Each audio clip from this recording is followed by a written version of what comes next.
નમસ્કાર વિદ્યાર્થી મિત્રો, આજે આપણે 6ઠા નંબરનું કાવ્ય જોવાનું છે રણ તો ધીરાનું ધીરાનું. તેમાં નર્મદ વિશે થોડું છે પ્રસ્તાવના. નર્મદનું આંતરબાહ્ય વ્યક્તિત્વ અત્યંત બળકટ ગણી શકાય તેવું હતું. તેણે અનિષ્ટો સતત પડકાર્યા હતા, અનિષ્ટો સામે ઝઝૂમતો હતો. આથી વિશ્વનાથ ભટ્ટ તેમને આજીવન યોદ્ધો ગણે છે. યાદ રાખવાનું કે આજીવન યોદ્ધો નર્મદને કોણ ગણે છે? તો વિશ્વનાથ ભટ્ટ. નર્મદનું જીવન મંત્ર હતો પ્રેમ શૌર્ય. આ પણ પ્રશ્ન બની શકે છે કે નર્મદનું જીવન મંત્ર કયું હતું? તો પ્રેમ શૌર્ય. આ શબ્દમાં નર્મદના જીવનના અને વ્યક્તિત્વના બે વિલક્ષણ પાછાઓ સતા થાય છે. એક છે પ્રેમ અને બીજું છે શૌર્ય. નર્મદની બધી કવિતાઓ મોટાભાગે શૌર્યાદબોધનની કવિતાઓ છે. આ કાવ્યમાં કવિ રણ મેદાનમાં ધીરજ ધરવાની વાત કરે છે. ધીરવીરના ગુણોને આ પ્રમાણે તેઓ વર્ણવે છે. તો ચલો જોઈએ કવિતા. રણ તો ધીરાનું ધીરાનું, નહીં ઉતાવળા કાયરનું. ધીરવીર જે હોય તે જ ખૂબ સંકટ સામો થાય. પહાડ પેઠે રણમો રે ઊભો, લેશ નહીં ગભરાય. ધીરવીર કો પ્રસંગ શોધે, સેહવા કષ્ટો ભારે. જાણી જોઈને આફત હોરે, રાજી ગાલે ત્યારે. કવિ કહે છે કે રણ મેદાનમાં ધૈર્યવાન માટે છે. જેઓ લોકો હિંમત હારતા નથી, નીડર થઈને રણ મેદાનમાં જાય છે, તેવા લોકોનું આ રણ મેદાન છે. તેમાં ઉતાવળા અને કાયર લોકોનું કોઈ સ્થાન નથી. કે જે હિંમત હારી જાય છે તે જાય છે લડવા માટે, પરંતુ હિંમત હારીને પાછા આવી જાય છે, ખૂણામાં સંતાઈને બેસી રહે છે, તેઓના કોઈ કામ નથી. વીર ધીર હોય તે જ આવતી મુશ્કેલીઓ અને સંકટોનો સામનો કરે છે. કે જે માણસ, જે યોદ્ધા, જે શૂરવીર વીર હોય તે જ આવતી મુશ્કેલીઓનો સામનો કરે છે, તે જેનાથી ડરતો નથી. વીર તો પહાડની માફક રણ મેદાનમાં ઊભો રહે છે. તે લેશ માત્ર પણ ગભરાતો નથી. સામને ગમે તેવી આફતો આવી પડે છતાં પણ તેઓ ગભરાય નહીં અને રણ મેદાનમાં ટકી રહે. ભલે તેને જીતને અસંભવ હોય છતાં પણ તે પીછેહટ ના કરે, તે સાચો શૂરવીર છે. ધીરવીર પુરુષ તો ભારે કષ્ટો સહન કરવા પડે. તેના જીવનમાં ભારે કષ્ટો સહન કરવા પડે છે. રણ મેદાનો પણ તેઓ ઘણી બધી આફતોનો સામનો કરે છે. તેવા પ્રસંગોની શોધમાં રહેતો હોય છે.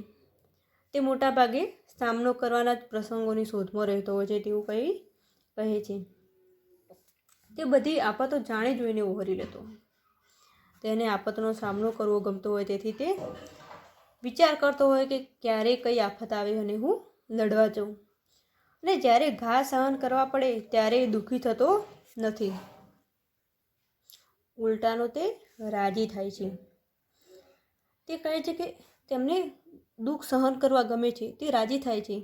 તેને કોઈ પણ લડત લડવામાં, તેને મેદાનમાં જવાનું થાય તો તે ગભરાતો નથી, તે ઉલટાનો રાજી થાય છે. જે લોકો ધીરજ રાખતા નથી પરંતુ ઉતાવળા થાય છે, તેમની મોટી હાર થાય છે. આવા લોકો વ્યર્થ નુકસાન ભોગવે છે. કહે છે કે ધીરજ રાખવી જોઈએ હંમેશા, ઉતાવળા કદી થવું જોઈએ નહીં. જે લોકો ઉતાવળે કામ કરે તે હંમેશા હાર પામે છે અને નુકસાન વેઠે છે. જે લોકો કાયર થઈને રણ મેદાનમાંથી નાસી જાય છે તે લોકોનું અધવચ્ચે જ મૃત્યુ પકડી લે છે. આવા લોકો સાચા રણ મેદાનમાં મરતા નથી. જે લોકો કાયર થઈને નીડર થઈને ખૂણામાં બેસી રહે, રણ મેદાનમાં નહીં જતા, તેમનું અધવચ્ચે મૃત્યુ થાય છે. તે લોકો સાચા રણ મેદાનમાં મરતા નથી પરંતુ વ્યર્થ ક્ષેત્રમાં જ તેમનું મોત થાય છે. આવી રીતે કમોતે મરવા કરતાં તો લડતા લડતા શત્રુનો ભાલો ખાઈને મરવું વધારે યોગ્ય છે. કવિ કહે છે કે રણ મેદાનમાં લડતા લડતા મરવું એ ખૂબ જ અગત્યનું છે. તે એક શહીદ તરીકે ગણાય છે અને કમોતે મરવું એના કરતાં તો એક શૂરવીર થઈને, શૂરવીર ગણાઈને લડવું સારું. જે યોદ્ધાઓની સામનો કરીને લડવું સારું. ધીરવીર માણસોનું પગ સંકટો આવવા છતાં ક્યારેય લથડી જતા નથી. કવિ ધીર અને વીર માટે આ બધું કહે છે કે તેમના પગો સંકટો આવતા છતાં કદી ડગતા નથી, એટલે કદી પીછેહટ પણ કરતા નથી. ધાર્યું મેળવે વા ટકી રહે, વા તે મૃત્યુ પામે, ત્રણેયથી તને બહુ જસ છે, શત્રુ ધન્ય કહે સામે. ધીરવીર માટે 3 બાબતો અગત્યની છે. નંબર 1, તે પોતાનું ધાર્યું મેળવે છે. તે પોતે જે નક્કી કરે છે એ ધાર્યું તે કરીને મેળવી લે છે. તે રણ મેદાનમાં ટકી રહે છે, પીછેહટ કરતા નથી. ગમે તેવી આફત આવી છે તે રણ મેદાનમાં હસતા મોઢેથી ટકી રહે છે. તેમને છતાં પણ ડર લાગતો નથી. તે મૃત્યુ પામે છે. તે રણ મેદાનમાં ટકી રહે છે અથવા મૃત્યુ પામે છે. મૃત્યુ પણ રણ મેદાનમાં પામે છે. તે કમોતે મરતા નથી. તે એક શૂરવીર રણમાં મૃત્યુ પામે છે. આ ત્રણેયથી તેમને યશ મળે છે અને દુશ્મન પણ એને ધન્ય ગણે છે. તેમને ખુશી થાય છે આ 3 કામો કરવામાં, કે ધાર્યું મેળવી લે, રણ મેદાનમાં ટકી રહે અથવા તો જ મૃત્યુ પામે. આ તેમને ખુશી મળે તેમને 3 કામો કરવામાં. આધિ વ્યાધિની ઉપાધિના તાપ બહુ હેરાન કરે તેવા જ હોય છે. શૂરવીર તેનાથી ગભરાતો નથી.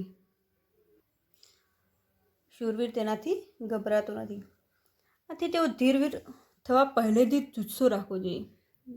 શૂરવીર જે શૂરવીર છે, જેને લડવાનો એક જુસ્સો હોય, તેને ઉત્સાહ હોય કે ક્યારે હું રણ મેદાનમાં જઈને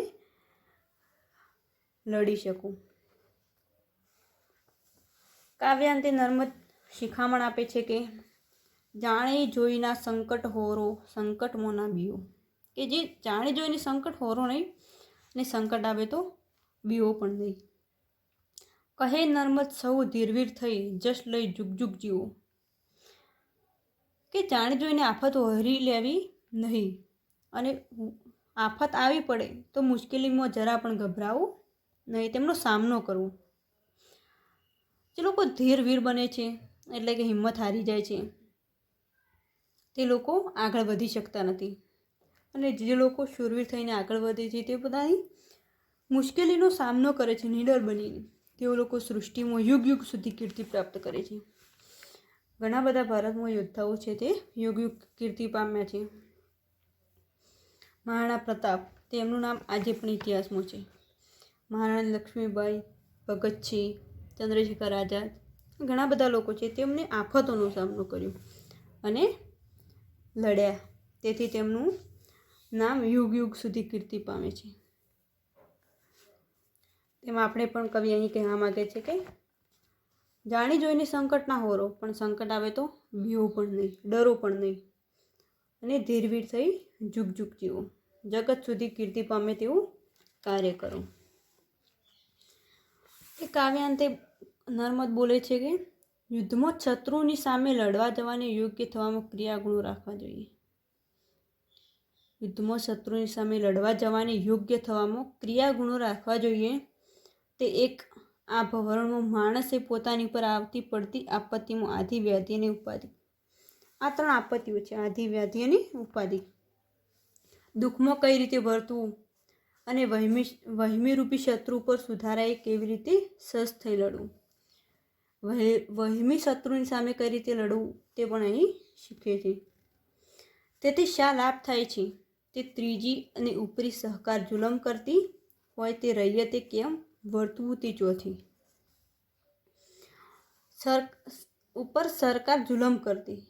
સરકાર ઉપર જુલમ કરતી રૈયતે કેમ વર્તવું તે ચોથી શિખામણ છે. રણ તો ધીરાનું એટલે ધીરો કોઈ નામ નથી, એટલે ધીરજ ધરવાની વાત કરે છે કે રણમાં જવું હોય તો ધીરજ ધરવી જોઈએ, એટલે રણ ધીરાનું. પ્યાર પૈસા સંબંધી હો, તે વખત ગભરાટમાં હતો તે ઉપરથી એ પદોમાં માણસે કુલીન ગૃહતે સંસારમાં ખરા જોતા પ્રમાણે કેમ ન વર્તવું. કે રણમાં જઈને ખરા શૂરવીરથી લડવું, ગભરાટ વગર. આ પદમાં કવિ આવી વાત કરે છે. બીજી ઘણી બધી દુનિયાદારી સંબંધી નીતિ બતાવી છે નર્મદે. આમાં કવિ નીડર બનીને રણમાં જવાનું કહે છે, એક શૂરવીર બનીને રણમાં યુદ્ધ કરવાનું કહે છે. હિંમત હારવાનું કહેતા નથી. જે લોકો હિંમત હારીને ઘરમાં જ બેસી રહે છે, ખૂણામાં પડી રહે છે, તેવાને લોકો શૂરવીર નથી ગણતા, તેવાને કાયર ગણે છે. તેથી આપણે પણ નીડર બનીને લડવું જોઈએ. આ કાવ્યમાં કવિએ ધૈર્યવાન શૂરવીરનો મહિમા કર્યો છે. ધીરજવાળો શૂરવીર ઉતાવળે કશો નિર્ણય કરતો નથી. રણ મેદાનમાં વિપત્તિઓ આવવા છતાં જરાય ગભરાતો નથી. તેનામાં ધૈર્ય નામની શક્તિ હોય છે. તે હંમેશા ધીરજથી કામ લે છે. કોઈ બી મુશ્કેલી આવે તો તે અચાનક ગભરાઈ જતો નથી કે હવે હું શું કરીશ એમ. તે શાંત મગજથી નિર્ણય લે છે કે હવે આગળનું શું નિર્ણય કરવો. તેવી રીતે મુશ્કેલીઓથી ગભરાઈને રણમાં નાસી જનારા કાયરોને યશ મળતો નથી. જે લોકો સામે ઘણી બધી મુશ્કેલીઓ આવી જતી અને નાસી જાય છે અને બેસી રહે છે, તેવાને યશ મળતો નથી. અને જે લોકો નીડરથી લડે છે, સાહસિકતાથી જે દુશ્મનોનો સામનો કરે છે, તેમને દુશ્મનો પણ ધન્ય ગણે છે. સામેના જે દુશ્મનોનો સામનો નીડરપણે કરી ગભરાયા વગર, તો તેમને દુશ્મનો પણ ધન્ય ગણે છે. આથી કવિ કહે છે કે રણ તો ધીરાનું નથી કાયરનું કામ જોને. કે કાયરનું કામ નથી રણમાં, ધીરજવાળાનું કામ છે, શૌર્યવાન શૂરવીરનું કામ છે. તો અહીં કાવ્ય અહીં પૂરું થાય છે. કાવ્યના અંતે એક પ્રશ્ન છે, તો લખી દો કે રણ મેદાન કેવા લોકો માટે છે અને એમાં કેવા લોકોનું કામ નથી. તો ચલો લખો. નંબર 1,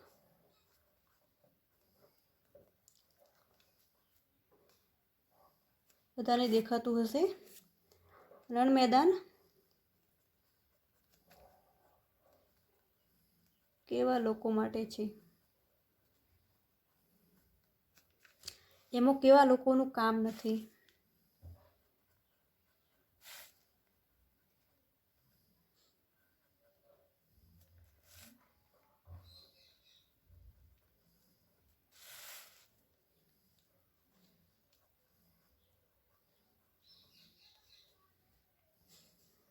જવાબ લખજો કે રણ તો ધીરાનું કાવ્યમાં કવિ કહે છે કે રણ મેદાન તો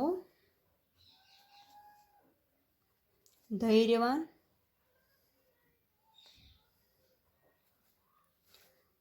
લોકો માટે છે.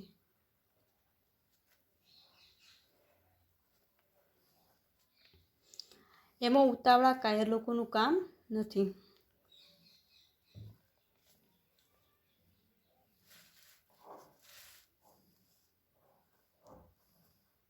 એમાં ઉતાવળા અને કાયર લોકોનું કામ નથી.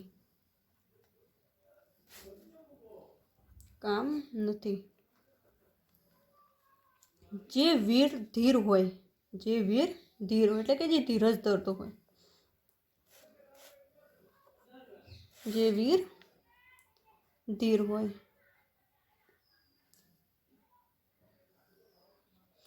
તે જ આવતી મુશ્કેલીઓ અને વિપત્તિઓનો સામનો કરી શકે છે. તે જ આવતી મુશ્કેલીઓ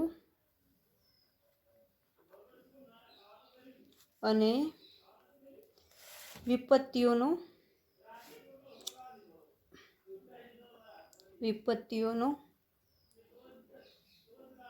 સામનો કરી શકે છે.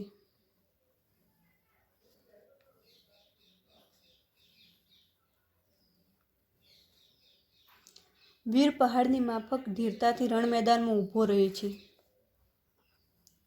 વીર પહાડની માફક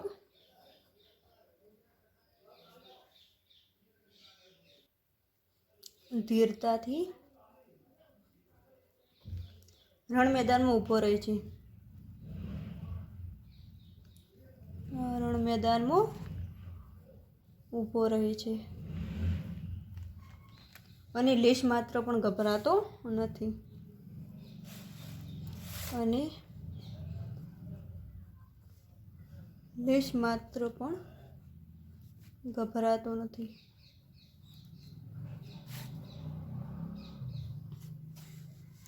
આ કાવ્ય છે રણ તો ધીરાનું નહીં કાયરનું કામ જોને.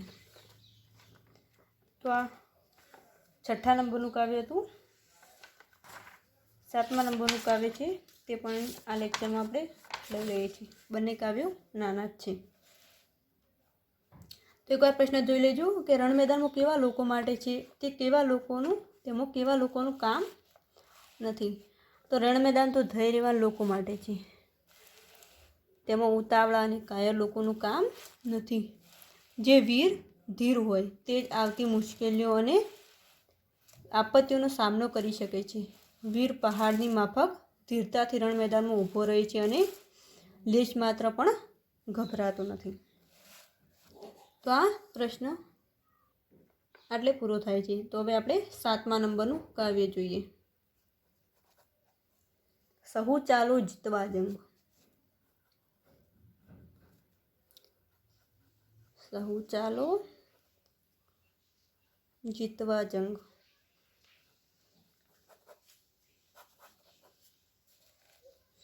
સાતમા નંબરનું કાવ્ય છે. આમાં પણ કવિ જીત માટે મહેનત કરવાનું કહે છે. ફતેહ આગળ છે એટલે કે મહેનત કરવા ચાલુ. યા હોમ કરીને પડો ફતેહ છે આગે. તેમ પ્રેમશૌર્યનો જીવન મંત્ર ધરાવનારો નર્મદ એક આજીવન યોદ્ધો પણ હતો. આજીવન યોદ્ધો તરીકે ઓળખાવે છે. આગળ આપણે જોઈ ગયા. સ્વદેશ પ્રેમના કાવ્યો રચવામાં એને કરેલી પહેલ નોંધપાત્ર છે. એ ઉગ્ર દેશદાસ ધરાવતો નથી. દેશની વિષમ કઠોર પરિસ્થિતિ જોઈને એનામાં દેશને ફરીથી બેઠો કરવાની ઉત્કટ ઝંખના જાગે છે. એના હૈયાની દેશદાસ એના ઘણા કાવ્યોમાં વ્યક્ત થઈ છે. આ કાવ્યોમાં પણ કવિ દેશદાસ જોવા મળે છે. દેશના ઉદ્ધાર માટે મરી ફીટવાનો ઉત્સાહ એના કાવ્યમાં જોવા મળે છે. આ પણ કાવ્ય શૌર્યાદબોધનનું કાવ્ય જોવા મળે છે. તો ચલો કાવ્યમાં આગળ વધતા જોઈએ. તો કાવ્યની શરૂઆત કરીએ. સહુ ચાલો જીતવા જંગ, બ્યુગલો વાગે, યા હોમ કરીને પડો ફતેહ છે આગે. ફતેહ એટલે જીત. યા હોમ કરીને પડો જીત આગળ છે. કેટલાક કારમો વિશે ઢીલ નવ ચાલે, શંકા ભય તો બહુ રોજ હામને ખાળે. હજી સમય નથી આવ્યો કહે દિન ગાળે, જન બહાનું કરે નવસરે અર્થ કો કાળે. આ પંક્તિમાં સમગ્ર કવિ કહેવા માગે છે કે જીત આગળ છે, મહેનત કરવાની જરૂર છે. કવિએ સૌને હાકલ કરી છે. બ્યુગલો વાગી રહ્યા છે. આથી સહુ જીતવા જંગ ચાલો. ત્યાં હોમ કરીને જંગલમાં જવાથી સફળતા મળતી નથી. તેમાં મહેનત કરવી પડે છે. કેટલાક કાર્યો જે એવા હોય છે કે તેમાં ઢીલ નહીં કરવી, મોડું કરવું એ પોસાય જ નહીં. આવા કાર્યો કરવામાં શંકા રાખવી નહીં. જે કાર્યો કરવામાં ડરી જવું વગેરે જેવી બાબતોની હિંમત ઓછી થઈ જાય છે. કે જે કાર્ય કરવું નિડરથી કરવું, તેમાં હિંમત હારવાની જરૂર નથી. ભીરુ માણસો એટલે કે સાથી માણસોને તેઓ સંદેશ આપવા કહે છે કે હજુ સમય આવ્યો નથી એવું બહાનું કરીને દિવસો બગાડતા હોય છે. ઘણા લોકો આજ કરવાનું કાલ કરે, કાલ કરવાનું આગળના દિવસે કરે, તેમ બહાના કાઢે છે. તેવું બહાનું કાઢીને દિવસો બગાડે. તેવું દિવસો બગાડવાનું કવિ કહે છે કે બહાના કાઢવાથી કોઈ પણ કાળે કશો ફાયદો નથી. તે કામ તમારે આજ પણ કરવાનું છે ને કાલે પણ કરવાનું છે. તો બહાના કાઢીને તમે શું કરવાના? તે બહાના કાઢવામાં કશો ફાયદો નથી. તે કાર્યમાં ઝંપલાવી દેવાથી જ તેમાં સિદ્ધિ મળે છે. સાહસ કરવાથી જ પરશુરામે સહસ્ત્રાર્જુનને હણ્યો હતો. એમના એમ કંઈ પણ નહીં થાય. સાહસ કરવું જ પડશે. જીવન છે તો મહેનત કરવી જ પડશે. સાહસને લીધે જ લક્ષ્મણે ઇન્દ્રજીતને હરાવ્યો હતો. આગળના ઉદાહરણો કવિ ઘણા બધા આપે છે કે આગળના ઘણા બધા લોકો હતા તેમને પણ પરાશ્રમ કર્યું જ હતું, તો આપણે પણ કરવો જ જોઈએ. વીર વિક્રમ પણ એના સાહસો માટે જાણીતું હતું. સાહસી વ્યક્તિ જંગમાં ઝુકાવીને પોતાના હક મેળવી લે છે. સાહસને લીધે કોલંબસે નવી દુનિયા શોધી. સાહસને કારણે નેપોલિયને સમગ્ર યુરોપ પર ધાક જમાવી. નેપોલિયન હતો તે સમગ્ર યુરોપને જીતી લીધું હતું. ભારત પણ આવ્યું હતું. સાહસને કારણે જ લ્યુથર પોપની સામે થયું હતું. આમ ઘણા બધા ઉદાહરણો કવિ અહીં કહેવા માગે છે કે પરાશ્રમ કરવા માટે ઘણું બધું છે. પરાશ્રમ કરવાથી જ કીર્તિ ફેલાય છે. સ્કોટે સાહસથી જ દેવું પૂર્ણ કર્યું હતું. સિકંદર જગતમાં અમર થઈ ગયો, એ પણ સાહસના લીધે જ. બધું સાહસથી કાર્ય સિદ્ધ થાય છે. આમ કવિ સાહસની અગત્ય દર્શાવવા ઘણા બધા દ્રષ્ટાંતો આપ્યા છે કે પરશુરામે સહસ્ત્રાર્જુનને હરાવ્યો, લક્ષ્મણ ઇન્દ્રજીતને હરાવ્યો, વીર વિક્રમ પણ એમના સાહસોથી જાણીતો છે. કોલંબસે નવી દુનિયા વસાવી. સાહસને લીધે કોલંબસ જે અમેરિકાની શોધ કરી, તે જે એક હોડીમાં બેસીને નવા દેશમાં ઉતર્યો, તે તેમને અમેરિકાની શોધ કરી. નેપોલિયને સમગ્ર યુરોપ પર ધાક જમાવી. સમગ્ર યુરોપ પર નેપોલિયનની ધાક હતી અને લ્યુથર પોપની સામે થયું હતું. સિકંદર જગતમાં અમર થઈ ગયું. સિકંદરે યુદ્ધો કરીને ઘણા યુદ્ધો જીત્યા. ભારત પણ ત્યાં આવ્યો હતો, પરંતુ ત્યાં તેની જીત થઈ નહીં. આગળ જોઈએ તો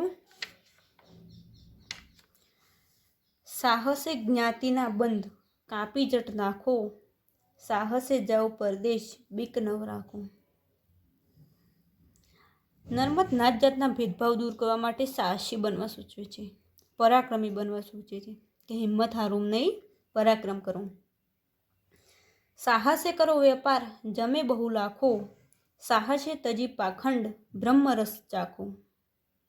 સાહસે નર્મદા દેશ દુઃખ સહુ ભાગે.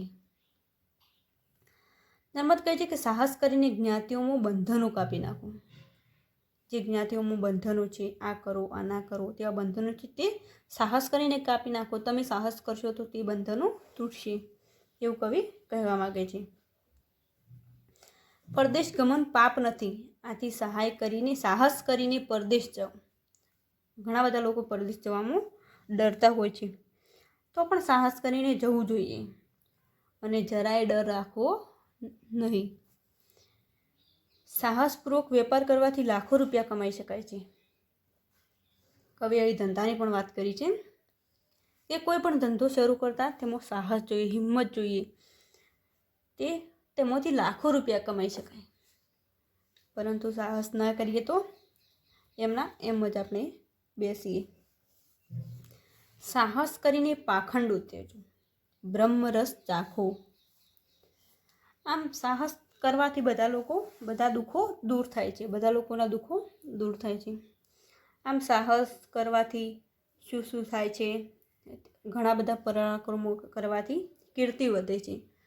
તેમાં કવિતા બધી સાહસ ઉપર છે, મહેનત ઉપર છે.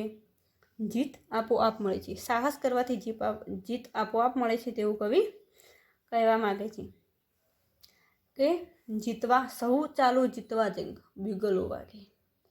જીતવા ચાલો, ફતેહ છે આગે, કે જીત તો આગે છે, ખાલી જીતવા ચાલો. આમાં શૌર્યાદ બોધનનું કાવ્ય છે. તેમાં કવિ કહે છે કે જ્યારે યુદ્ધની નોબત વાગી રહી હોય, જ્યારે યુદ્ધના બ્યુગલો વાગી રહ્યા હોય, ત્યારે જંગમાં જવાથી જીત જ મળે છે. યુદ્ધનો શેખ ના થતો હોય ત્યારે સાહસ કર્યા વગર કશું વિશેષ સિદ્ધ કરી શકાતું નથી. સાહસ કરવું જ જોઈએ. ગમે તે કામ હોય તેમાં સાહસ કર્યા વગર સિદ્ધિ મળતી નથી. Parshuram, Lakshman, Columbus, Napoleon, Luther, Sikandar, ઘણા બધા લોકોને મહાપુરુષોને સાહસ કર્યા છે ત્યારે જ તેમને કીર્તિ પ્રાપ્ત થઈ છે. ઇતિહાસમાં તેમનું નામ છે. તેમને કેટલા પરાશ્રમો કર્યા છે ત્યારે તેમનું ઇતિહાસમાં નામ છે. તે આપણી જેમ એમને બેસી રહ્યા હોત તો તેમનું નામ ના હોત. તેમને હિંમત ધરી, તેમને સાહસ કર્યા, ત્યારે તેમનું અત્યારે ઇતિહાસમાં નામ છે. આમ કવિ બધા દેશબંધુઓને શૂરવીર થવા અને સાહસ કરવાનું આહ્વાન આપે છે. આ કાવ્યમાં કવિ બધા લોકોને સાહસ કરવાનું, શૂરવીર થવાનું, ના પીછેહટ નહીં કરવાનું ઉદ્બોધન આહ્વાન કરે છે કે પીછેહટ કરવી જોઈએ નહીં, સાહસ કરવું જોઈએ. ગમે તે કામમાં, ધંધામાં પણ સાહસ કરવું જોઈએ તો લાખો કમાઈ શકીએ. એમ ઘણું બધું આ કાવ્યમાં કવિ કહેવા માગે છે. તો આ કાવ્યમાં પણ એક પ્રશ્ન છે, તો લખી દો.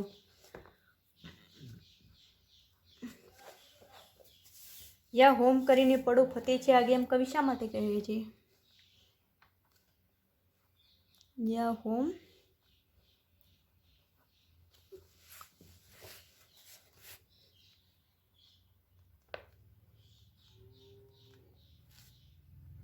ફતે છે આગે,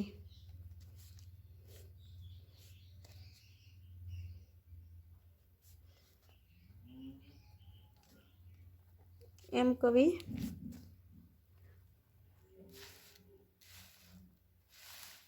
શા માટે કહે છે? તો કવિ કહે છે કે યા હોમ કરીને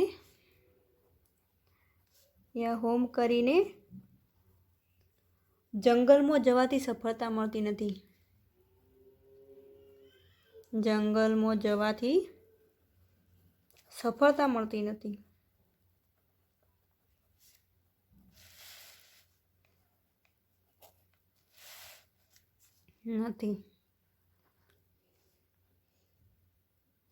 કવિ કહે છે કે કેટલાક કાર્યો એવા હોય છે કે જેમાં ઢીલ કરવી ન જોઈએ.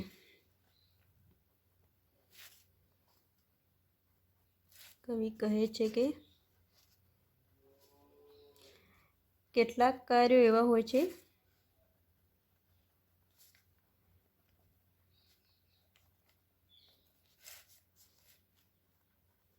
જેમાં ઢીલ કરવી જોઈએ નહીં. જેમાં ઢીલ કરવી જોઈએ નહીં.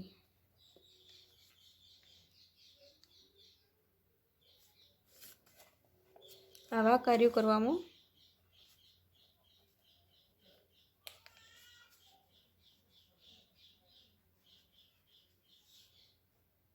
શંકા રાખવી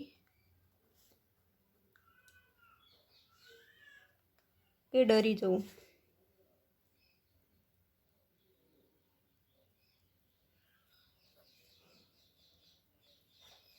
એ બાબતથી હિંમત ઓછી કરવી નહીં. હિંમત ઓછી કરવી નહીં. આમ કવિ આ કાવ્યમાં એ હોમ કરીને પડો ફતે છે આગે તેમ જણાવે છે. ફરી એકવાર પ્રશ્ન જોઈ લેજો કે યા હોમ કરીને પડો ફતે છે આગે, એમ કવિ શા માટે કહે છે? તો એ હોમ કરીને જંગલમાં જવાથી સફળતા મળતી નથી. કવિ કહે છે કે કેટલાક કાર્યો એવા હોય છે કે જેમાં ઢીલ કરવી જોઈએ નહીં. આવા કાર્યો કરવામાં શંકા રાખવી કે ડરી જવું એ બાબતથી હિંમત ઓછી કરવી નહીં. આમ કવિ અહીં જણાવે છે. આમ કવિ આ કાવ્યમાં હિંમત કરવાનું જણાવે છે.